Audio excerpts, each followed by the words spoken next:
بسم اللہ الرحمن الرحیم۔ شروع اللہ کے نام سے جو نہایت مہربان اور کرم کرنے والا ہے۔ اسامہ سٹوریز میں آپ سب دوستوں کو خوش آمدید۔ پرانے زمانے کی بات ہے، کسی ملک پر ایک بادشاہ حکومت کرتا تھا۔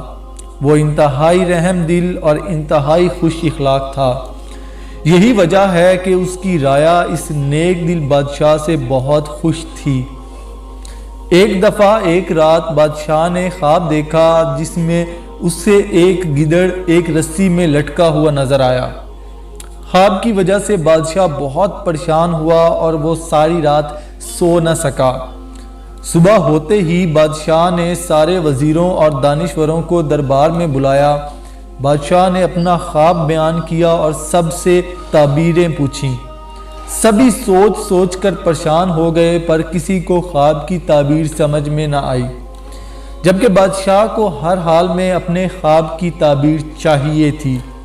اس لیے اس نے اعلان کروایا کہ جو کوئی بھی اس خواب کی تعبیر بتائے گا اسے انعامات سے مالا مال کر دیا جائے گا۔ یہ سوچ بہت سے لوگ انعامات کی لالچ میں اور کہیں لوگ خود کو عقل مند کہلوانے کے لالچ میں تعبیریں بتانے لگے، مگر سب لوگ ناکام ہو گئے۔ ایک غریب کسان جسے کسی وڈیرے کی زمین پر کام کرتے ہوئے کافی عرصہ ہو چکا تھا، لیکن اس کا قرض ختم ہونے کا نام ہی نہیں لے رہا تھا اور سارا منافع وڈیرا ہی کھاتا جا رہا تھا۔ سالہ سال محنت کے باوجود کسان کی حالت تبدیل نہ ہوئی۔ اس نے سوچا کیوں نہ اپنی قسمت آزمائی جائے اور بادشاہ کو اس کی خواب کی تعبیر بتائی جائے، کیا معلوم بادشاہ خوش ہو کر اسے انعامات سے نواز دے۔ صبح ہوتے ہی غریب کسان شاہی محل کی طرف چل پڑا، پر راستے میں اسے ایک سفید پوش بزرگ نظر آیا جو ایک سائے دار درخت کے نیچے بیٹھے ہوئے تھے۔ کسان نے آگے بڑھ کر انہیں باادب انداز میں سلام پیش کیا اور اپنے آنے کا مقصد بیان کیا۔ بزرگ نے تحمل سے اس کی بات سنی اور بتایا، یہ تو ایک معمولی سی بات ہے، تم وعدہ کرو کہ جو انعام تمہیں بادشاہ سے ملے گا اس کا آدھا حصہ مجھے دے دو گے تو میں تمہیں بادشاہ کے خواب کی تعمیر بتا دوں گا۔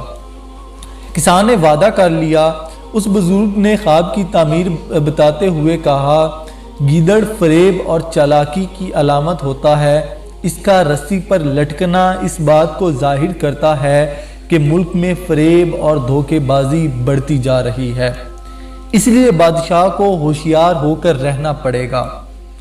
کسان سیدھا بادشاہ سلامت کے دربار میں آیا اور اسے خواب کی تعبیر بتائی۔ بادشاہ کو خواب کی تعبیر پسند آئی اور خوش ہو کر کسان کو مالا مال کر دیا۔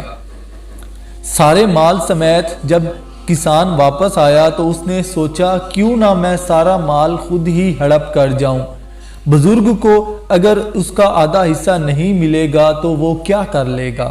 یہ سوچتے سوچتے کسان اپنے گھر کو چلا گیا۔ کچھ عرصے بعد بادشاہ کو ایک اور خواب آیا جس میں اس کے سر پر ایک باریک دھاگے سے تلوار لٹکی ہوئی نظر آئی۔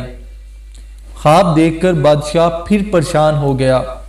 آخر اس نے کسان کو قاصد بھیجا کہ اب وہ بادشاہ کے اس خواب کی تعبیر بتائے۔ کسان یہ بات سن کر پریشان ہو گیا اور مجبوراً اسے دوبارہ سفید پوش بزرگ کے پاس جانا پڑا اور منت سماجت کر کے خواب کی تعبیر پوچھی۔ بزرگ نے اسے خواب کی تعبیر بتاتے ہوئے کہا کہ تلوار جنگ کی علامت ہے، اس لیے بادشاہ کو بھی اچانک حملہ ہو جانے کے لیے تیار ہونا پڑے گا۔ آخر میں بزرگ نے دوبارہ اپنا آدھا حصہ مانگا اور کسان نے حامی بھر لی۔ کسان بادشاہ سلامت کے دربار میں پہنچا اور خواب کی تعبیر سنائی۔ اس خواب کی تعبیر سن کر بادشاہ بہت خوش ہوا اور پہلے کی طرح کسان کو انعامات سے نوازا۔ اس دفعہ وہ جیسے ہی دربار سے لوٹا تو راستے میں وہی سفید پوش بزرگ اس کا انتظار کر رہا تھا۔ اس نے اپنا آدھا حصہ مانگا۔ کسان نے آؤ دیکھا نہ تاؤ تلوار نکال کر بزرگ پر وار کر دیا۔ جس سے بزرگ کا ایک بازو زخمی ہوا لیکن وہ خاموش رہا، جبکہ کسان جو اب لالچی ہو گیا تھا سارا مال اپنے ساتھ لے کر چلا گیا۔ اتفاق سے بادشاہ کو پھر تیسرا خواب نظر آیا جس میں اسے ایک ذبح کی ہوئی بکری نظر آئی۔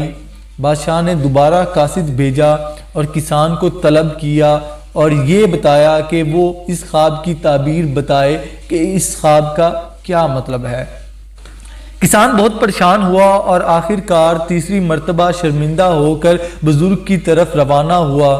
بزرگ نے اس لالچی کسان کو دیکھتے ہی غصے سے منہ پھیر لیا۔ کسان بزرگ کے پاؤں میں گر گیا اور گڑ گڑا کر اپنی غلطی کی معافی مانگنے لگا اور وعدہ کیا کہ اب وہ دھوکہ نہیں دے گا۔ انشاءاللہ اس مرتبہ آپ کا حصہ ضرور ملے گا۔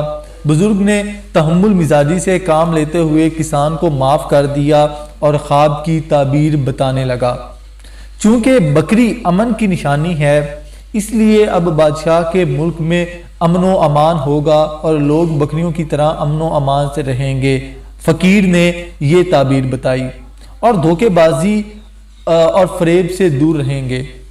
کسان نے جب بادشاہ کو خواب کی تعبیر بتائی تو بادشاہ کو یہ تعبیر بہت پسند آئی، کیونکہ اس مرتبہ خواب کی تعبیر دل مول لینے والی اور خوشگوار تھی۔ کسان کو پہلے سے بھی زیادہ انعام سے نوازا گیا۔ اس دفعہ کسان نے پہلے والا مال اور اب والا انعام و اکرام ملا کر سب مال بزرگ کے قدموں میں جا رکھا۔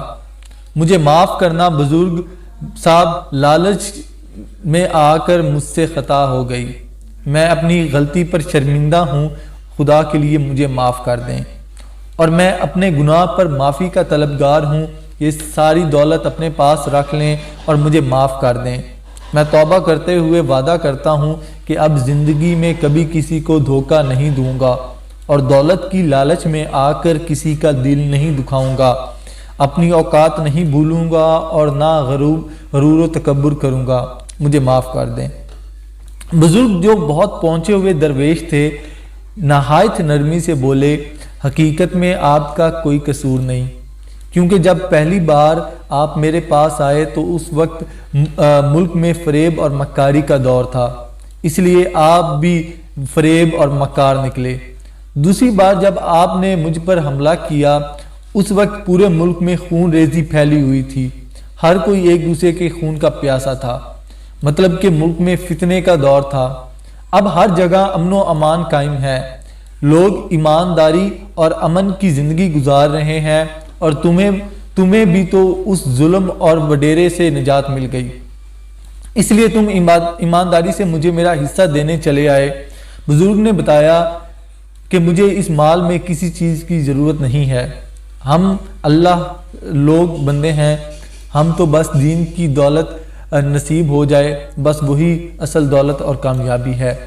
کسان اپنے آنسو پونچھتے ہوئے بزرگ سے مؤدبانہ انداز میں بولا، بزرگ جی میرے لیے کوئی نصیحت فرمائیں۔